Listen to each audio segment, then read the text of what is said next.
The chat is going to be pissed that we're late, but we are here, Spags. We're running out of time to draft Best Ball Mania 3 teams. Yeah, only 1 week until NFL kickoff, so we have to get our teams in now. So that means we're going to be drafting for $10 million in Best Ball Mania 3 on Underdog. We're also going to talk about some of the last-minute cuts and trades. Pete's guy, LaVisca's in a new town. Is he drafting him? We'll find out right after this intro.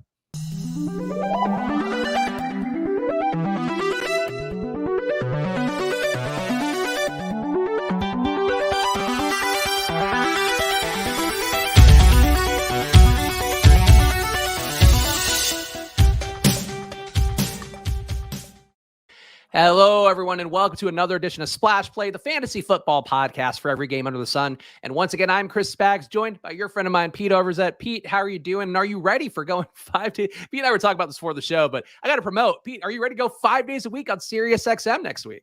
Yeah, I'm drowning. As people have seen, I say yes to too many things. My basement, our entire house is a mess. We're frantically trying to unpack things with my parents coming. And, I'm kind of an OCD organized guy. I like to feel like I have a grip on my schedule, everything that's going on. And, I don't feel that way right now, Spags. I was on the phone with our electric company, gas company, all kinds of shit that you have to do as an adult that isn't fun to do when you are trying to also juggle your busiest time of the year for fantasy. You want to know what we did when we moved across the country, Pete? We used a company called Utility Concierge that just did it all for us. Ooh, I didn't even know that existed. Yeah, they get affiliate money off of it, but it is worth it if you are moving because it was recommended by our mortgage company. But yeah, like a Utility Concierge, they set up everything for you, like basically make it as idiot proof as possible. So that was how we did it. And I would recommend it for anybody out there who doesn't want to do the legwork that Pete's suffering with right now. Yeah, Briggy says Pete having a Brady moment. Hopefully this doesn't mean Lauren is leaving me in the same way it sounds like Giselle is leaving Tom, but yes. Well, let's talk about, guys. First of all, make sure you're liking this video, whether you're watching on Pete's channel or the Splash Play channel. And of course, move yourself over to the youtube.com/C/SplashPlay pod, because starting next Friday, the show will be there full time. So go check it out on youtube.com/C/SplashPlay pod. Might be a few bonus things going up next week. We'll see. But overall, make sure to go over there and subscribe, because that is going to be the official home of Splash Play moving forward. And also, I'm going to put a request for arms out there right now. And it's something that I talked about briefly with Pete before the show. I've talked a little bit on this show in generalities, but right now, if you want to do me a favor, go to problyapp.com, PROBLY app.com. That is going to be a company that I am deeply involved with. That is something that we're pushing out a product coming up in a few weeks. Right now, there is a wait list going on there at problyapp.com. And if you sign up on there, you're going to make my life a lot easier. You might make Pete's life a little bit easier, a little more money coming in for the boys potentially to get some traction is what they call it in the biz, Pete. And this is my life right now. I'm doing the Football Outsiders stuff. Everything is looking great for our plans for the season, but probably Pete is my future. And we haven't talked about it on the show, but Pete knows that I've been grinding this one along with a newborn, and it is fucking exhausting. I just filled it out, and because my computer does an autofill, you even got my middle initial in there. So there you go. What's your middle name? Daniel. Oh, wait, I'm a Daniel too. We must have talked about this. Wait, are you? Point. Yeah. I don't remember ever discussing this. Oh, well, it's a couple Daniels on the Dan and Dan show here in the afternoon. There you go. Yeah, I'm excited to. I still though. I mean, you've given me a couple sneak peeks, but I feel like I only know the tip of the iceberg about what you've been working on. Yeah, the goal is honestly to take really all the information I've accumulated over the last few years working for Osmo, who's now Stochastic, working for Football Outsiders, and bringing people the most powerful betting product possible, but making it not about betting at all. So it's going to be really simple. The goal is, like anybody who's a startup out there, to build the Netflix of a product. We're trying to build the Netflix of betting. So it's going to be cheaper than anything else out there. It'll be fun. It'll be transactional. It'll be mathematically profitable. So this is the stuff that we're building right now, but we're really close to launch. So please help us out. Go to problyapp.com right now and subscribe. It's free. Just throw your email list in there and you won't have to be committed to anything. Pete, NFL news though. We got to talk about Laviska Shenault, Carolina Panther. Are you back drafting him now that he is seemingly viable and perhaps be playing out of the slot quite a bit this year? Yeah, I mean, we had the Ben McAdoo quote on him talking about his build and physical style. He's a stud, right? There's a thing with change of scenery, right? Where it's like, one, you want them out, but then it also self-selects. Like, this was a team who wanted him and thought that he could do things for the team. So yes, as a relapsed Laviska truther, I'm excited about it. I think he does have a path to seeing more work and having a bigger role than he did in Jacksonville. And it's a pretty barren depth chart behind DJ Moore and Christian McCaffrey as far as playmakers. So I'm excited to see him in that offense. Yeah, I think the Curtis Samuel comps are the ones people are going to look at, even though that was a different coaching regime that got the best out of Curtis Samuel. But I've actually been taking a little bit of LaVisca late in drafts, too. I think he's a nice pick. I think he and Baker, a nice little duo to get to complete a stack if you get DJ Moore early on. So it may shock the people out there, given how much I, along with all of you, I'm sure have trolled Pete over the years. But I think Visca firmly draftable and not the worst player to get in the 17th and 18th round. A guy, though, that we can't take in the 17th and 18th round anymore, Pete, Trey Sermon, who a lot of people were carrying the bags for last year, officially cut from San Francisco. They do want to add to the practice squad. And a guy, Pete, that I have not heard the name of once all offseason is apparently making the team. Undrafted free agent Jordan Mason. He makes the team due to being, quote unquote, their style of runner. Should we have been drafting Jordan Mason? Is he the guy we're going to need come week 17? Well, here's the problem. He literally cannot be the guy you need week 17 because he's not in the underdog player pool. So that's going to be an issue. But yeah, the reports about Jordan Mason are pretty glowing, and he dusted, Trey Sermon to the point where he made him, disposable, I guess. So yeah. And the thing that's also interesting about it to me is Jordan Mason in the preseason and stuff was catching passes. And that's the one role that I thought JaMychal Hasty was going to have, because that was kind of more his specialty. And then he obviously gets cut. So you look at Eli Mitchell, Jeff Wilson, TDP, like none of those guys I would say are, subpar pass catchers, but that's not their strength. They're more the 2-down runners. And so, holy cow, could we see Jordan Mason just have a role right out of the gate as a bit of a pass catcher? But it's a bummer that we can't draft him. You're not the most impressive profile on playerprofiler.com that I talk about a lot to see the college dominator stats. These guys' performances, they're 40 times, all that stuff. But neither was Elijah Mitchell. And we saw Elijah Mitchell last year be really good. So definitely got to keep a flag for and maybe take in your home leagues if you want. Marlon Mack signed with the Texans practice squad. Dameon Pierce's ADP is soaring to the point, Pete, that he went in the first round on a DraftKings draft he did this week. And granted, it was to a guy named Texans fan, rather, something. But he's still going so heavy. I'm actually going to share some of my player exposures. I signed up for Spike Week finally because I needed to see my Dameon Pierce numbers correctly.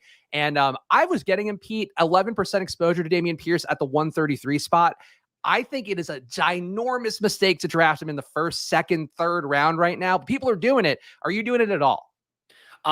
No, I'm the same way. I was just doing the stream with Liam and I looked and I had just under 8% Dameon Pierce, and I haven't drafted him once over pick 130 or whatever, where his ADP was before he really shot up. So, I have started to sprinkle in a little George Pickens at the new price tags, like where I see where these other rookie wide receivers are going. And I don't necessarily think it's bad, but man, I can't stomach it with Dameon Pierce. I think there's so much risk at that elevated price. Yeah, I think Dylan's chat here. I'd rather take Burkhead cost adjusted. I think is not an unreasonable take to have. And the last cut/trade news, or I guess signing news as well. Kenyon Drake signs with the Ravens. Sony Michel signs with the Chargers. Jalen Reagor was traded to the Vikings. How much do you care about these moves, Pete, if you want to rank them 1 to 3? Yeah, none of that. I wrote them up in the Fantasy Life newsletter today. I mean, the Reagor stuff, I guess maybe some contingent value, if something happened to one of those three. They're kind of thin after KJ Osborne there, and Reagor I still think has some speed and can get down the field there. So I don't know. He's not on like the redraft or best ball radar. Although sometimes you draft Kirk Cousins teams and you miss out on Osborne, and you'd kind of like there to be another wide receiver you could tack on. I don't know about that. Sony Michel with the Chargers, that one, I feel like people are panicking on that one a little too much. To me, it was just like, hey, they cut Larry Roundtree, and Joshua Kelly has been a complete disappointment. They've always wanted to have the short yardage power back complement to Austin Eckler. And so I think, Sony Michel probably immediately has that. And then I don't even think it changes anything for Isaiah Spiller. I think he's still kind of the Justin Jackson, the contingent, back for Austin Eckler if something were to happen to him. So I don't think that much has changed other than it sucks for Joshua Kelly, but who was drafting Joshua Kelly in the first place? I think Michel actually is not the best thing for Eckler, a guy who could take some goal line touches and actually was really good and kind of fits that football guy mindset as we saw for the Rams last year. And it's worth pointing out too, Isaiah Spiller back at practice. So if you haven't been drafting him out of fear he's not going to play this year or something, people see that Q tag and run away. He is in fact back at practice. Pete, we should start the draft, but I know we have J.K. Dobbins on the thumbnail, and I know there was a tweet as well of him firing back at a roto baller guy, I guess former Fantasy Pros guy, Adam Koffler. Do we care enough to talk about this at much more depth? I mean, well, I guess the real question to me is, what do you see? Does it look like he's limping, or do you think he's just kind of... It looks like he's tired. Like, it looks like he did a workout and he's coming off. And I think this is like, you're seeing it on the screen. Like, this is why football players hate us. Like, this is why football players hate fantasy analyst guys reading too much in a drill where he's just walking. Like, that's not a limp. That's not even a pimp limp where they're doing like the fake one. Like, I think he's completely fine. And kudos to Adam Koffler, I guess, getting the likes on his take about the injury, but he doesn't look injured to me. And I think it's completely right for J.K. Dobbins to shit right in that guy's face. And I mean, talk about like conflicting reports. Then, obviously Dobbins clapping back saying he's fine. John Harbaugh saying his quickness is back as well. So, I mean, it's clearly a sore subject for Dobbins. He got mad at Rappaport earlier in the offseason for implying he might not be ready for week 1. I do think it's a legitimately kind of confusing spot as far as the signals and how long it's going to take him to get fully up to speed. And the fact that they brought in Kenyon Drake, even that's a riddle, or it doesn't tell us a lot about Dobbins because they just needed bodies. I mean, with Gus Edwards not ready either. So I'm buying the J.K. Dobbins dip. I've got him in at pick 80, I want to say, in one of these recent drafts. So I definitely like that, but I don't know. I don't know what to believe here. I need a Twitter doctor to tell me the truth. We got a chat doctor. Chat Dr. Steven saying, looks like classic quad exhaustion. First of all, he's limping on his right leg, if he's limping at all. ACL tears his left knee. Okay. So the people out there are watching. Time Pete's hit a draft. Do you want to do it on my account? Or do you want it on yours? Because I think we both got to get some entries in. Oh, how many? Whoever has less entries can do it on their account. I'm at 133. I am at 136. Okay, let's do mine. All right, there we go. So we're going to do it on Pete's account. Of course, play along with us on Underdog. Use the promo code SPLASH to double your deposit up to $100. There's also a link in the description to go and play on Underdog as well, but use that promo code SPLASH because that money goes right back to the show to make it a better and brighter place each day, maybe even hire a producer one of these days so Pete and I don't have to fumble with the screen. That's a luxury that we're not even close to yet. Well, there was only one person in it when I registered, so can't wait for the ultimate friends and family draft here. Yeah, I'm sure you've been getting a lot. I feel like you have really upped your best ball stream content on the home stretch, doing a stream with Liam right before the show, hopping up everywhere. I feel like you must just be getting inundated with these fucking incredibly annoying rooms. Well, Liam rugged everyone on our stream earlier. He was the worst actor ever. He goes, yeah, so we're going to talk with Pete for a little bit and hop in a draft in about 30 minutes. And I started laughing. I was like, at least make it more subtle. And then like 5 minutes later, he's like, I gotcha. We hopped in. I like that you put the entry fees on there. I heard you talking about that with Brick when you guys were doing the bigger money drafts. And has that sobered you up on anybody at all? Yeah, I actually want to change it because it's, it's hard to, when you look at the first round, it's fine. You're like, yeah, I want $425 on Jamar Chase. It's when you get to the back of the draft and then it really starts to get gross. Did you see Felix, the DK best ball winner, tweeted out his exposures, and he is going deeply exploitative with his guys. He's doing like 50% exposures. I think he had 70% of like Nico Collins. Like his numbers were outlandish. Doesn't he like, I want to update my thing so I can get the Visca on the $500 team here. But what, isn't he big on Najee? I thought. Yeah, I think he's got 67% Najee, if I recall. 67%. Unhinged numbers. Like, and Felix won last year, so I'm not going to begrudge anybody who's picked up a win. Certainly we talk about the best thing, if you're going to follow people out there, like follow the winners, follow people who are doing well. But I love it. No, and the whole thing about that is we're on the clock here. We'll get Chase. Although I was just talking to Liam about wanting to boost my Eckler exposure, but now is not the time. Yeah, not on this stream, Pete. I don't want my Eckler exposure through you. Hang on. There it is. When you include the $500 draft from yesterday, the Visca numbers get out of control.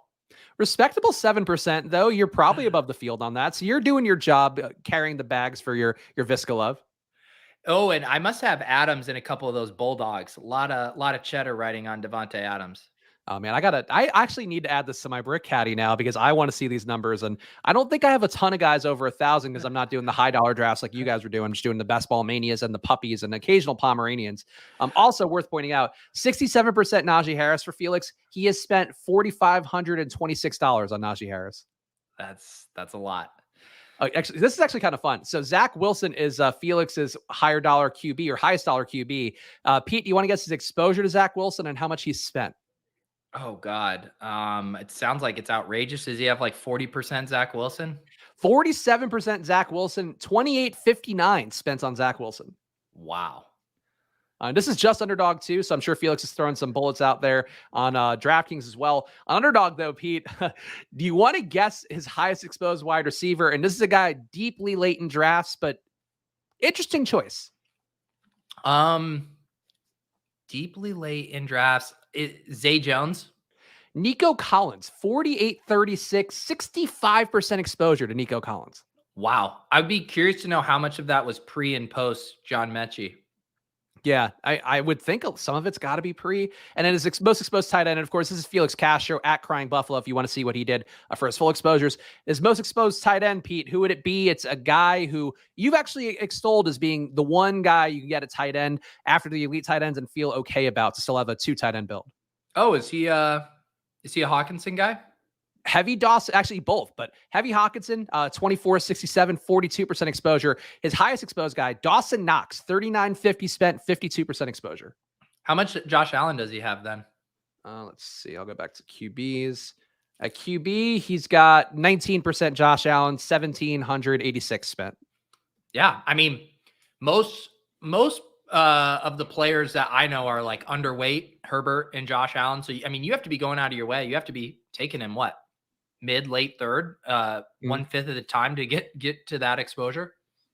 Yeah, that's a lot of Josh Allen. Like, I definitely don't believe as much in the super elite QBs. Like the price tag you're going there, I feel like the win rates weren't the best on the roster construction explorers. Like, look, I'm not, again, I think it's insane, but if Felix is right, again, because I think he drafted this way last year, is there a certain point where you would rethink your strategy? Because we talk a lot about the 8% threshold. That's the ownership for pretty much every player. That's where they're being drafted every time out. But like 67% is so overexposed that like, I don't think that's possible or logical. Again, I don't think it's quote unquote wrong. It's just where you think your edge is and how you want to take on variance, and if you want to take on that much variance, in the same way, if you were to, let's see what we want to do here. I think I'd like to do Andrews. I'm okay with Andrews. I've been reaching for Pitts a little bit ahead of Andrews just to kind of flip the construction a little bit, but I think Andrews, you should be at 8% Andrews at least, I think. Exactly. That's my thought too. I'm at, I always want more Pitts, but I think I've been kind of getting my Pitts stuff now more at the 2-3 turn. And so I don't mind waiting there. But yeah, I was just going to say it's when sometimes guys will MME, right? And a DFS contest and they'll lock one player that they think there's a big edge on. I guess the question for me is I would understand the 60% stuff more on, like, I understood it for Liam last year with Gabe Davis, right? Because he was like a 13th, 14th round pick. Liam felt very strongly he was mispriced. He was absolutely correct that he was mispriced. If that goes wrong, your portfolio isn't shot losing a 14th round pick. Like you're still fine. You can navigate that. So to me, then the question is, you have to think that Najee Harris should probably be like 101, 102, 103, like at worst, to justify like that level of the field is wrong on that. I think that's where I have a hard time of like, how mispriced could Najee actually be to where you would get to that point? That's the one thing that always stuck out with me that I learned from some top DFS players out there, which is like a lot of them use their ownership as a metric of, what's the probability of this guy, succeeding the right way. And, what's the probablyapp.com of this guy succeeding. But like, ultimately it's a question of like, if this guy's going to have 50% chance to be the smash play you need and his ownership is 40%, you probably should be playing a little bit more than 50%. But like, the way that he's grading these guys out, if we were to use that same metric, like, is there a 70% chance Najee Harris is like the running back you need? I don't think so. I think it's closer to like 20, if that. Well, and even if he is, I guess then the question is too, you go through the running backs around him, and you say Swift, Barkley, Cook, Mixon, Kamara, Henry, like that basket. I assume he's very light on those guys, right? You have to be if you're taking Najee 67% of the time, unless he's double tapping running backs at the turn every time. Let me see. I'll look one more time at his running backs to see, because it is interesting. And again, Crying Buffalo is Felix's handle. Of course, Felix won the DK Millie Maker last year, so worth checking out if you are curious about how a top player does it. Yeah, not a lot of stud running backs in his group. 16% Swift is his highest. Higgins, too obvious. Yeah. Keenan Allen feels like you could up it, but he is old. I know. I'm fine with where I'm at. I was going to take Pittman there. I guess we'll just we'll set up another classic Joe Burrow double here. I mean, yeah, we just got to make sure not to take Lamar because otherwise we will be in a week 10 QB bye if we did both those QBs. Oh, there you go. Who did? Oh, Brick and I. Yeah, we got into that spot with our Bulldog draft the other day. Who were our two QBs? We had two elite QBs Lance that and both had Dak. the same bye. Yeah, or maybe it involved Russ. Yeah, maybe it was. And then we had to tack on Baker at the end. I did that too. I had Lance and Dak again, which is the same one we had on the stream. Oh, there you go. Felix, we were talking about your exposures on DraftKings, so you can rewind if we want. Just, we gave the plug to the Twitter handle, so at the end of the day, that's all we can ask. We said you're fucking crazy. said you're fucking twins and Najee Harris. I like that you're pissing yellow down the home stretch, Pete, after you, for the most part, were drafting running backs early on in your barbell process, and now you are back to Team 0 RB. Look, Spags, I'm not dogmatic. I just draft the best players at each pick, Easy game. It's true. I actually have been doing some weird shit in Best Ball Mania drafts down the stretch. Like I actually took AJ Brown as my first round pick because it was a wide receiver avalanche room, and I was like, "Fuck it, I'm just gonna get the guys I love the most." So like for me, that would be AJ Brown, Kyle Pitts, Sutton. I just went and reached for those guys because at this point, Pete, we've now done so many entries across all these different sites, all these different tournaments. I just want to get my guys a few times in these drafts. Yeah. I mean, I found myself doing, that's why I said I grabbed some George Pickens. I'm like, George Pickens is a fucking fun guy to click on in drafts. It's like, all right, yeah, I want to have some fun with these teams. Same with chasing Pitts into the second round. Same with, I've been starting to do it with the Broncos wide receivers a decent bit, Sutton and Judy. Like, it's time to go have some fun and build some teams you love. And I would say too, for anybody else out there, like we definitely preach trying to be closer to ADP, to not go too crazy with some of that, especially in the later rounds, because you're competing against people then who are getting these guys at much cheaper values. But like at this point, with 1 week left in some weird rooms, like don't be afraid to reach for guys here and there. Don't do it for every pick because you're probably then going to be in a bucket with lineups that are much more competitive than yours. But still, like, I just want to get Jefferson. I want to get Brown. I want to get Sutton, and I want to get Pitts in lineups if I can. And that's a tough one to pull off. But like, at 3 of those 4, if I can get them now, I'm just going to try to take them before this closes. So I actually like this. Steven says had a couple drafts with Felix where he took Najee 101. If you're going to have 65% of a guy, I do not want them all from the exact same spot on the board. Like I definitely want some Najee with 2-3 turn guys, etc. So that actually makes complete sense to me when you're massively overweight to make sure that they're mixed in on different style teams. I think you've talked about it a lot. I think earlier in best ball season, you would say this as your phrase, and it's probably dropped off a little, but the texture of the build, like I think is an important thing to consider too, if people are in there. And one guy earlier in the chat was saying that he's now 53 entries into BBM. If you're trying to max and you're at 53, boy, it's going to be a fucking long week. Wow. Yeah, that's, I think if I was in that spot, I'm just waving the white flag. Yeah, I'm honestly, there's no chance this fills like before Thursday, is there? 85%. If I had to make my prediction, I think it fills Wednesday. Okay. I'm worried it's going to fill over the weekend is my, because we're on the clock. Well, did you see that they're launching, let's see, ETN, I think. I don't like these wide receivers. I definitely have tuned down ETN because of the ADP rise, but I don't mind getting them here. What was I going to say? Oh, they're dropping the Puppy 4 on Monday, I believe. So I think that could just slow it down a smidge. Interesting. I didn't know that there was officially a Puppy 4, which is a good sign for the best ball industry that they can now get one more tournament and feel confident that it's going to fill. I mean, the people like their entire, if you go search through Underdog's at mentions on Twitter, it's just win Puppy 4, win Puppy. I mean, people are insatiable for it. Oh, wait, I don't think I'm going to max that one out, Pete. I don't think I'm going to have enough in me at that point. Joe, glad to see you're sticking around as a member. I thought you might pull the move there of regging, getting your team sauce the other night, and then canceling your subscription. So glad to see you're sticking around here for at least a month. Joe was the guy that was asking in your chat. Oh, okay, good. Yeah. You've converted him into a regular, which is, really a skill set of Pete's. You start spamming, and then all of a sudden you're a regular in the community and valued as much as anybody. Yeah, that's actually how our friendship started. You just spammed me message after message, and then I finally capitulated. Pete, please do a show, please. I need the boost. I need some 101s. Wow, Trenton ain't scared about J.K. Dobbins going on the 4-5 wrap. I don't think you should do that either. Like, I like Dobbins. I like Dobbins at 65 to 80. There you go. Yeah. I don't know, man. These rooms right now, like, we've been drafting so much that I'm now like completely shell shocked by some of the illogical things that go on in these drafts, where it's like, this is not something that would happen in June, July, and now it's August, and it is the Wild West out there with people's draft moves. Yeah. Trenton, if you're watching, love you. Welcome to Underdog. I hate your team. Mike Evans and Michael Thomas as the 1 and 2 receivers. Tough group.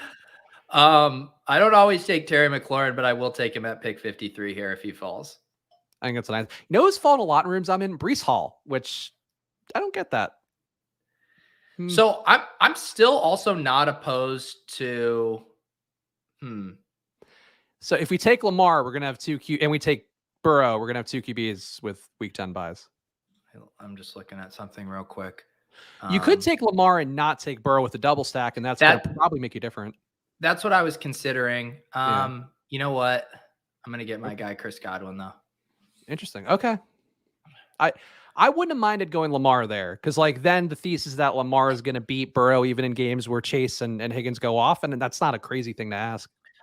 Yeah, it's the bye week thing is tricky there. I was also looking at the ADP pockets of where Burrow falls. Obviously, we have the 2 wide receivers of people who would want to stack with him, but he will still go if he falls past ADP. So his ADP 75, we pick at 77 ultimately. And then the other thing with Godwin is it opens up another elite quarterback stack partner too. So building in another out there. So yeah, it was close. It's a bummer that those guys both have the same bye week. I think it would have been a little easier otherwise. Who are the players that you think casual drafters like the most? Like, who do you feel like, you know, and it doesn't have to be everybody, obviously, but like, who are like 1 or 2 guys that you feel like tend to go a lot more when you see like these rooms where it's like, oh, this is not maybe the sharpest room in the world? Well, generally the running backs. I mean, AJ Dillon is a classic one, although red badge bop here, though. AJ Dillon at 47 is pretty rich. I would say Allen Robinson is a guy. I guess a lot of people like Allen Robinson, but I see him go early. It's hard because underdog drafters are considered, or I consider them to be sharp drafters. So they're more on the sexy players than the buzz of the week. I mean, it's Dameon Pierce is probably the best example right now. To have a casual drafter hopping in and get that. Yeah, I Josh agree with Allen's your a good one. Yeah. On DraftKings, like I think it is a little bit different where you do find people just really like don't want any rookies, don't want any young guys. On Underdog, I think they probably air the most. Dylan's a good one. I feel like Rashad Bateman's the inverse though, where I see him fall a lot in drafts and I just don't get why. And I've also seen a lot of like the projectable players, like the Michael Thomases of the world start to go up more in a lot of the rooms I'm in. But like Bateman to me should have never really gone under 50. And now he's at 56. And like, I think that's because of the casuals being like, he had 500 yards last year. He's not good. Yeah, this is kind of a weird room. So Dak from the 11 hole, he got Kyler to stack with Marquise, which makes sense, but then came right back around and double tapped an unstacked Hurts. I don't think that's bad per se, but definitely just an interesting move. I think that's Derek in our chat, one of our regulars. Is that you? Is it Derek? I believe so. Explain yourself, Derek. I do like the move because if you're talking about guys who could be QB1, like Murray and Hurts are both very live. It would have been nice if he had gotten AJ Brown and Marquise Brown. If you gotten both Browns and then got both QBs, I would like that a little bit more. Yeah. And now I think I can't even risk it with Joe Burrow as the top one on the board. Yeah. And I don't, there's no one like I like London, but I don't know if I can risk it now after passing on Lamar with having both those guys. And you love Cam Akers, so hard to ignore him. We do love Cam Akers. Montgomery up to 2%, huh? So did we find your hidden shares of Montgomery? No, so I still have 0 in Best Ball Mania 3. To get the dollar amount across all my tournaments, I included everything. So this probably has a couple puppy shares or whatever. Okay. I'm going to try to get that on the stream before tomorrow. And again, hang out with me. Even if it's Labor Day weekend, I'm going to do my Friday solo stream 2:30 tomorrow. And I'm going to pull up the Spike Week tool and show you guys the guys that I have 0% of and also some general things that I found nice about the tool. But BBM3 got me. Actually, do you know they have BBM3 working support? Like in my account. Yeah, he told me that. Yeah, that he's handling all the emails. Yeah, he is. If you really want that hand, crafted kind of attention from a guy who you watch some streams of, go sign up for Spike Week and use Bime4 as your proxy there. But very cool tool. It's like, it's tough when you have like 500 lineups across all the sites. Like, it's a little sluggish, but it's still like the best tool out there, I think, to pull it all in. Even though the brick overlay is the one that obviously we are the most ride or die for. Yeah, the combo ownership is very cool. Yeah. Would this have randomizers in it too? Yes. The way I did it, I just sprayed and prayed and clicked everything. So yes, this does include randomizers. Let's see if who's the most bizarre randomizer pick we have. I'm trying to say, do I have? There you go. There's a Tim Tebow $3. I didn't know Tim Tebow was in the player pool, so I learned something today. You did? Yeah, there's some random ones in there. But not Jordan Mason, huh? Boy, get it together, underdog. Considering if I would have taken someone that wasn't Burrow at that last pick, it would have been London. So I feel good having him come back to me here. So here's the thing that'll make you feel good about Drake London, Pete. I dabbled in a little Madden this week. Also awful at Madden now. I don't play nearly enough Madden. I'm an NBA 2K guy. But boy, I'm just extra bad playing on All Pro and simulation. It's been tough.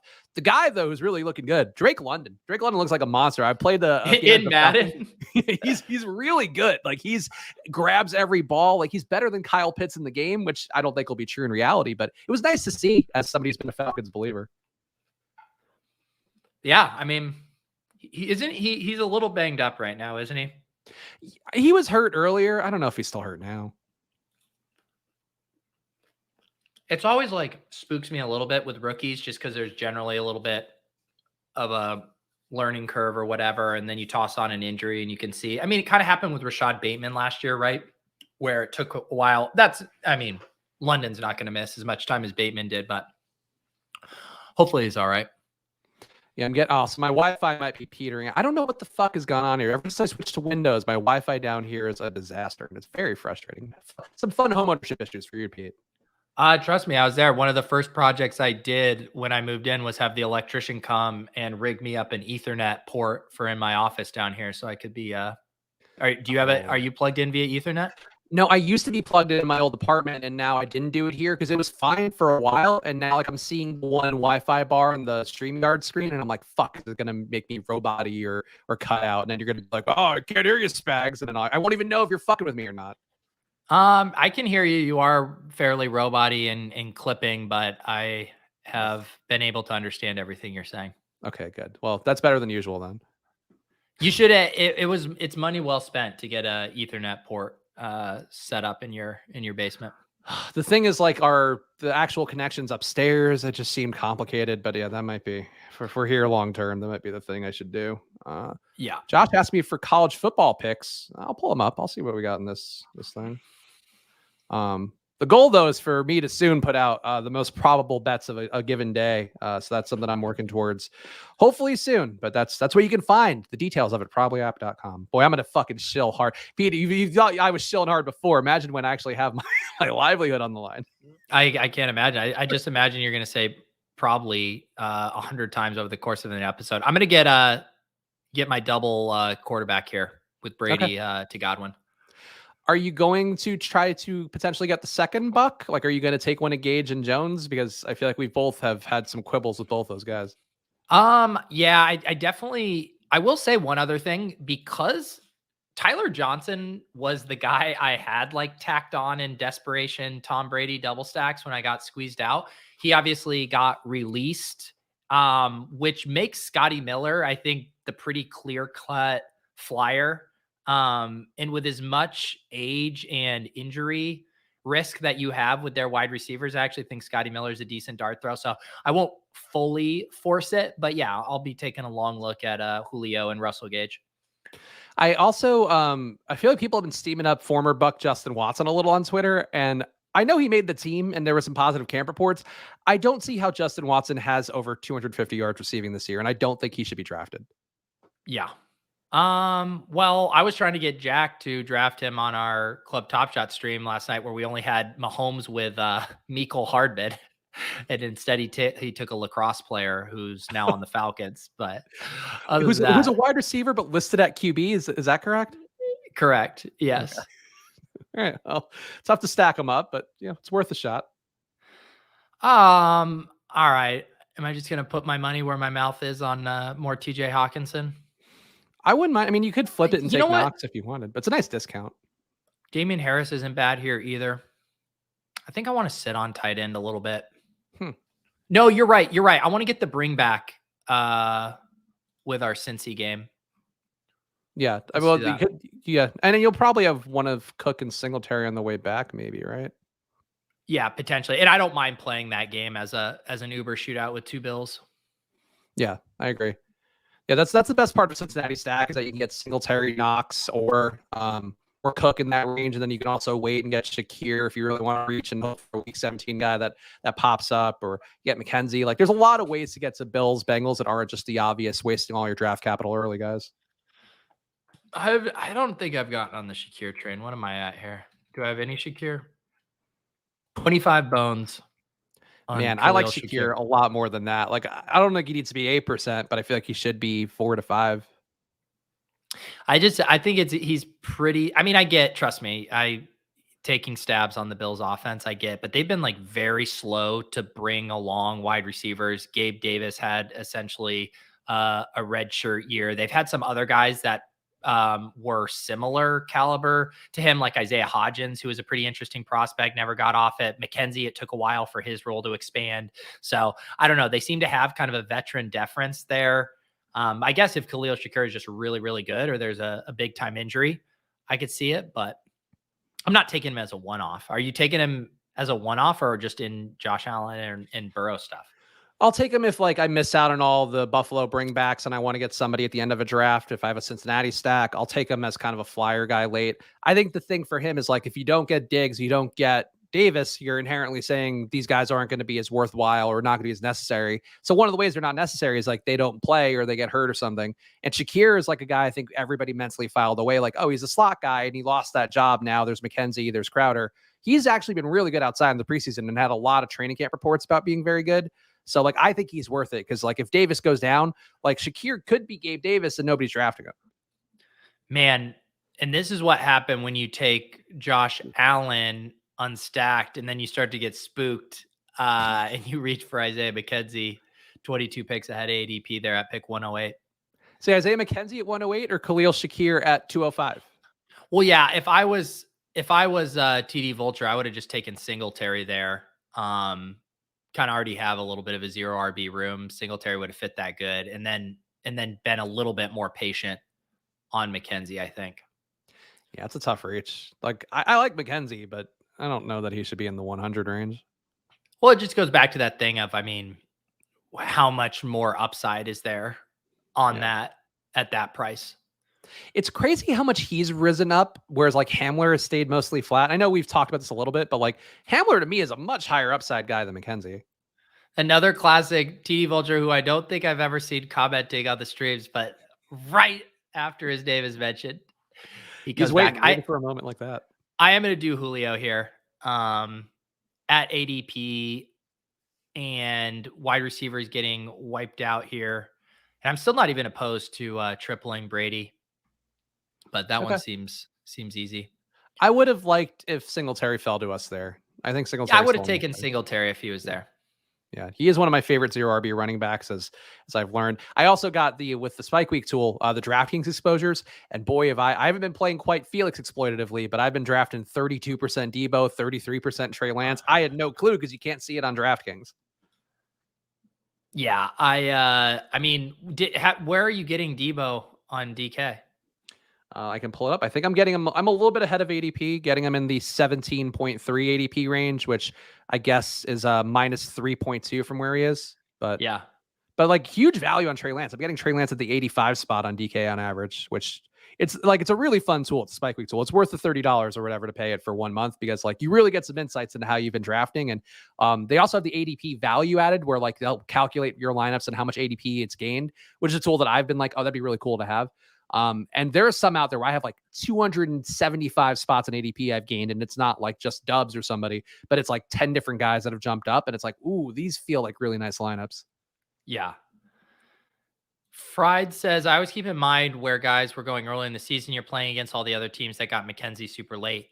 Yeah, that's not as big of a concern for me with Mckenzie. I mean, a jump from like the 170s to the 130s, I don't think is a huge competitive advantage. It's taking him at 108 when his ADP is 130, I think is a little more suspect here. But I am glad how this shook out. I definitely like a couple of these running backs here. Yeah, I like it too. I think this is a nice anchor RB build that we're coming along with. Now my question is, do I put on the condom with Melvin Gordon or do I raw dog it with Kenneth Walker? Hmm. Or maybe NZ will make the decision for me. I think out of He that, did. okay, there we go. I would take What were you Hines gonna say? over Walker personally. Oh no, I mean, that's the ultimate. The thing is like you can't find there's only a couple other Kenneth Walker-esque picks in the pool. There's lots of Hines picks left. But I guess I just, man, this has been one of the things I've beaten the drum of. And then, oh, man, one of the shows, was it a show you did? Somebody was touting Hines. Was Liam touting Hines? Maybe. I still don't mind Hines, but I mean, Walker just has a ceiling that Hines does not have access to. Yeah, I just think that he's not going to get the full workload. And I think Hines now, like everything that's happened this preseason with Hines has made me feel really good about getting heavy on Hines when he was going late in drafts.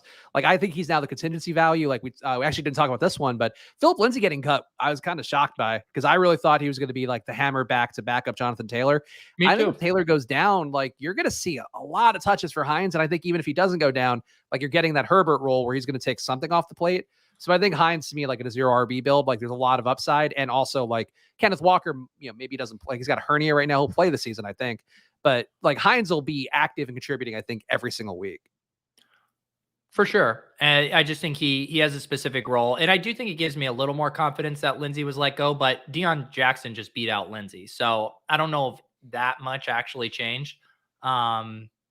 Lindsey's just never going to be a 20+ touch game in the way that Kenneth Walker could be.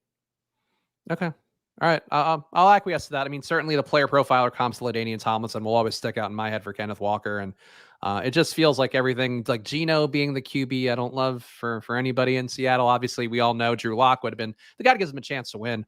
But Kenneth Walker, like Penny, I think is kind of undervalued at this point still, even though he's going far enough ahead of Walker. I like both. I mean, Sean Siegel, 0 RB list, both Yep. Seattle backs in his top 5. So, I mean, they're both awesome cost adjusted picks and they're both really exciting talents. And Ned's making a good point here, saying where a Walker is practicing report away from him going early 10th, but right now I'm assuming he's on the 21 Bateman timeline. Interesting way to look at it. Like, I would agree that if we did get some camp news that was a positive about him practicing, people would be stoked. I just think like Penny's there, Travis Homer stuff. DJ Dallas looked really good in the preseason. Like, they are clearly, I think, going to go with a bunch of different guys. And I don't know that there's right now, unless Penny goes down, like I don't think Walker can get more than 10 touches in a game. Yeah, when you draft Kenneth Walker, you're throwing the first 6, 7, 8 weeks out of the season. This is a late season hammer play. And again, I think it's harder to find in 0 RB builds guys who have 25+ point upside. It's a lot easier for me to find floor guys late. I mean, JD McKissic's free. I can grab Jerick McKinnon, all these guys that I think are going to have a decent floor right out of the gate. So I'd rather prioritize some of these guys. Good question from Eric Z asking, you love Rachaad White, but would you have been anti-Rachaad on this build? No, I would have taken Rachaad, I think, if Walker was gone. Okay. J Straw 14 asking, favorite odd way to start off the draft. I think for me, that's become taking Justin Jefferson in the 1 spot. I don't even know if that's like odd. But I love the idea of him getting 2,000 yards this year. Like that's something that's been stuck in my head. Do you have any odd ways to start a draft for J Straw? I do. I like reaching. It kind of just happened with Liam now in the beginning of the second round when I'm going to take Madison here. When like Swift and Barkley and Lamb are off the board, I now like reaching for a Pitts, a Higgins, and AJ Brown to essentially be like, I'm going to pass the second round and I'm going to get 2 third-round picks essentially. And so you're getting a unique combo and you're getting guys that I think are comparable to the other players going in that range. Like, I just think it's a super flat tier. So I'd rather prioritize a really unique combo than force a selection like Kamara or Mike Evans or whoever that I'm not that excited about. Are you worried at all about Madison, or is it like now that he's valued appropriately to be the Vikings backup, but also could get traded to one of the 12 teams apparently inquiring about him and be like a bell cow? Yeah, I mean, I know some of those other guys are having good camps for the Vikings, but yeah, I think you have multiple outs there. I did see those trade rumors too, but I still think he's the pretty clear contingent back to Dalvin Cook. We've seen it year after year, and even if he were to lose a couple touches to other backs when Dalvin went down, he'd still be a nice value at this cost. Yeah, I think he honestly is going to have a decent role this year just because of, if we look at the way the Rams have handled running backs, when the games matter the most, they're willing to go heavy Cam Akers as we saw last year. But like Kevin O'Connell's going to bring the same philosophy as you would think. And like they did rotate backs in and certainly learned the hard way from driving Todd Gurley into the ground.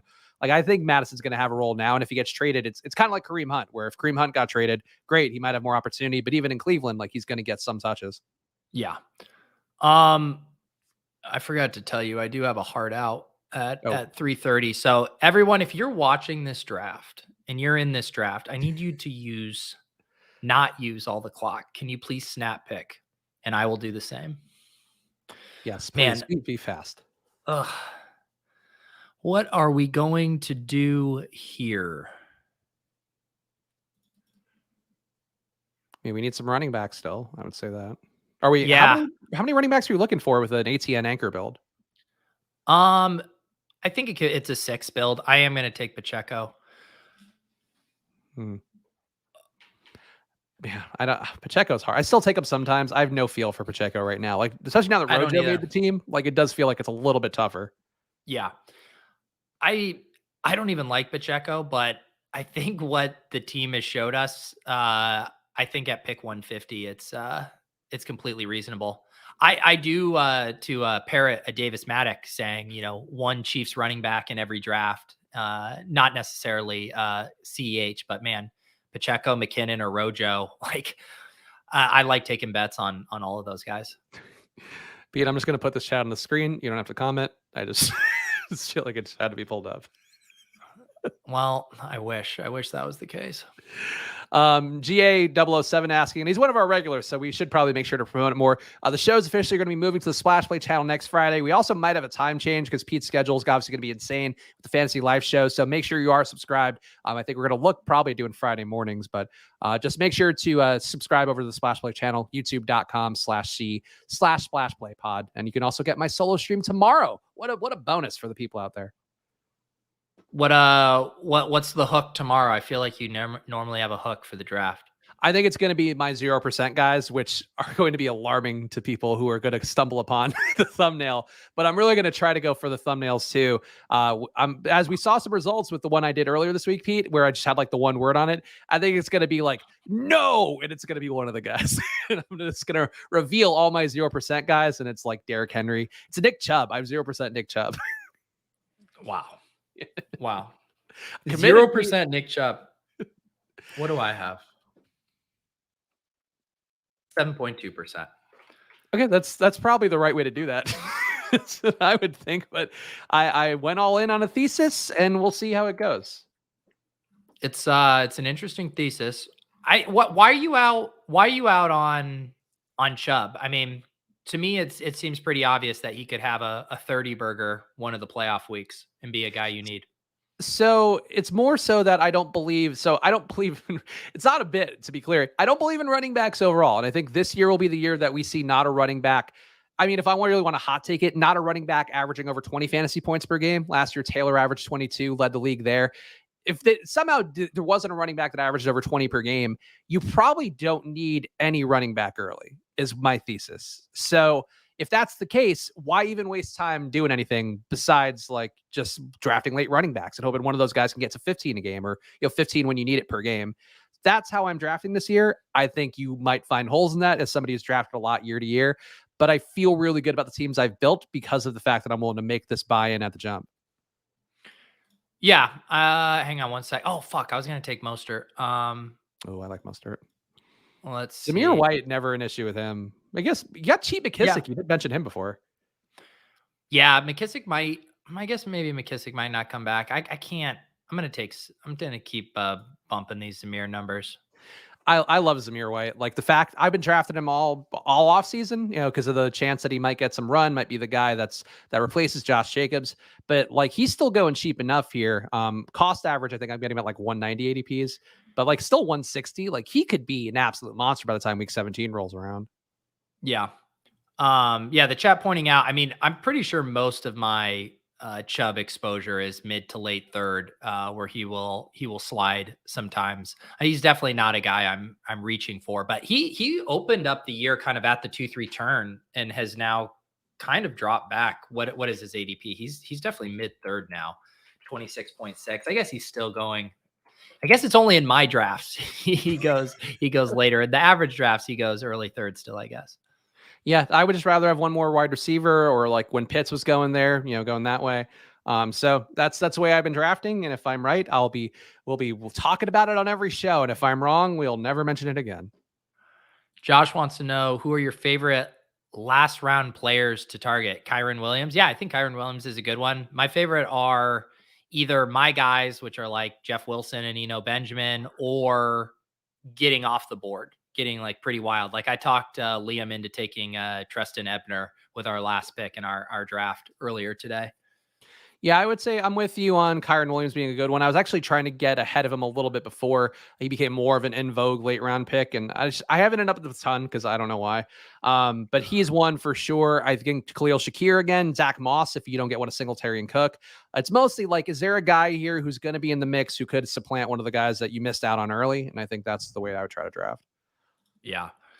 Need to add some more wide receivers here, only at 5 through 14 rounds. I keep clicking Paris Campbell. He's like one of the few guys in this range I think has a little juice. You are firm Paris Campbell, and I am firm Alec Pierce. I would have, for the record, I would have taken Pierce if he was there, but he's long gone. Yeah. Do you feel like he's officially moved ahead in terms of because you've been beating the Campbell drum for a while? Yeah, I mean, I like Campbell. I think if you had to make me pick one straight up, I would say Campbell in points for the season, but I just played the ADP game on Underdog, and now Pierce is going 164 and Campbell's going 185. So they're in pretty different ranges at this point. You want to make a Pierce versus Campbell bet? Sure. Just straight up? Yeah. Okay. 50? Sure. Okay. All right, done. Hey, Willis, will you write that down? This is me just playing with Pete's nipples now that you're in a different camera setup. This is what the people want to see anyway. I get $100 super chat for that. You know what this team is just begging for? Can you find the correlation in the player that this team needs? Let's see. We got Seattle, Cincinnati, Tampa Bay. Are you going to say Nico? No, Nico's gone. Look at my stacks. I got my Cincy and Buffalo back. Are you saying Visca? Ding, ding, ding. I don't hate it, man. If he's going to save his career, it's going to be in Carolina right now. That's right. So we're at a 256. Yeah, I mean, I think with this feels like a 6 running back, 8 wide receiver build to me. Yeah, I think that's fair. I think we have a lot of talent at receiver, but it feels like it's not the most diverse group of receivers because we have the double stacks and yeah. Spags or Willis says, I opened the spreadsheet and poor Spags already going to OP to 100. What's the other bet in there that you're referencing, Willis? What did we do? Yeah, I don't even know. Our accountant's got to keep us honest here. Yeah. 100. It's $100. I mean, I gave you a little. I mean, if we use ADP as a proxy there, I gave you a little juice on that even money. I agree. I think that being even money is pretty fair. Oh wow, Julio Jones going to be out. You said no. Oh, I fucking if it were Will Fuller, I would have been right. I just picked the wrong dart throw receiver. Oh well. It's always a bet you don't make, Pete. What other wide receiver are we going to take along with our Carolina wide receiver? I mean, I think this wouldn't be a bad time to get more than 0.4% Khalil Shakir. Get out of here. Should I toss you a Shakir? Has there been any like training camp buzz or anything about him? He was great in every preseason game, and like he was like dominating in camp. Like that was what tipped me off, was that they were like, oh, he's playing outside, and even though he's small, he's like grabbing everything. So I don't know. I'm a fan. Man, Now, Zach Moss kind of makes some sense too. let's just do Shakir for now. Okay. I did that for you, Spags. Thank you. I need a rare victory for me on this show, so I'm glad to get it. No, I'm Team Shakir. Great name too. Like, can't you see like, oh, Khalil Shakir going in the 4th round next year? It's not crazy. Consigliere says Pete fading Galladay so hard feels uncomfortable. Do you know who else is fading Galladay? Literally every fucking person drafting on this app. He just went at pick 189. Literally everyone is fading Kenny Galladay. I have 5% overall of Galladay across all my lineups in Best Ball Mania, 4.4. So I have more than I would have thought, honestly. Probably Giants double stacks. Is it that what? How much do I have? I have 7.2. Get the fuck out of here. I'm even with the field on this dog shit play. Kadarius Toney, though, is back and healthy, and I think that was the one way Galladay might have had a shot, is if Toney couldn't go. But like, good sign for Kadarius Toney, because people were getting spooked, I think, by the leg issues. Yeah.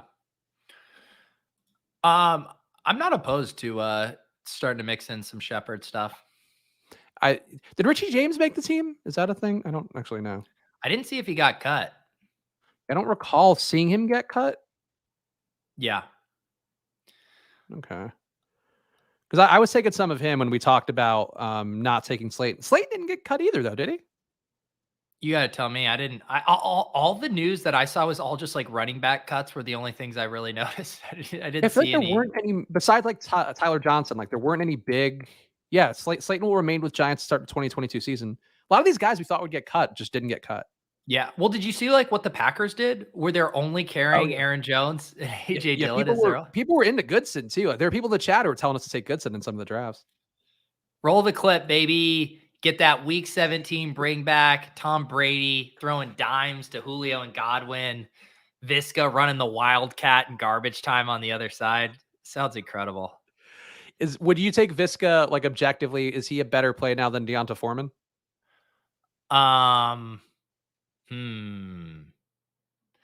the issue for Foreman, I think, has been Chuba being pretty relevant. And it does seem like those guys would be more of a true split. That's why I started pumping the brakes on Foreman, who I was hammering early.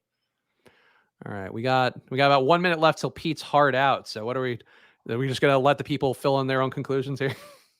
Yeah. Why don't we land the plane here while I find an off the board running back to select? All right, so make sure you guys follow at Peter Overzet, follow at Chris Spags, and follow at Splash Play Pod, whether it be on Twitter, Instagram, TikTok. We're putting out content on all of that. And of course, go to youtube.com/C/Splash Play Pod to subscribe and also get my solo stream tomorrow, as well as Pete and I moving over to the channel officially next Friday. And go to probablyapp.com. Get on the wait list now. It is going to be a very sick product. I wouldn't promote anything that's dog shit, I guess, besides my efforts on this show. Besides that, the Probably app will be the tool that I think will change this industry. And I swear, like, I'm putting everything I can into it, guys. So please help me out. Go to probablyapp.com. Put in your email right now. Join the wait list. Pete, anything for you coming up? You had a fun randomizer show, but I don't know what else you have on the schedule. No, I'm cleared off. My schedule is I'm going to go sign some paperwork for our condo, and then I'm going to go pick my parents up from the airport. That is what I am plugging for the rest of tonight. All right, so go check out Peter Overzet doing those things. We'll see you guys again soon. Enjoy your Labor Day weekends, guys. Hang on. Yeah. Sorry, no. I do need. You're gonna tell me how to order the queue here for these picks. These are the 4 candidates for my off the wall final pick: Sony Michel, Dontrell Hilliard, Kyron Williams, Chris Evans to tack on to the Cincinnati stuff. I would go Kyron 1, Sony 2, Chris Evans 3. All right, folks. Okay. At me on Twitter. I'll tell you who I took. All right, everybody have a good one. We'll see you guys next time.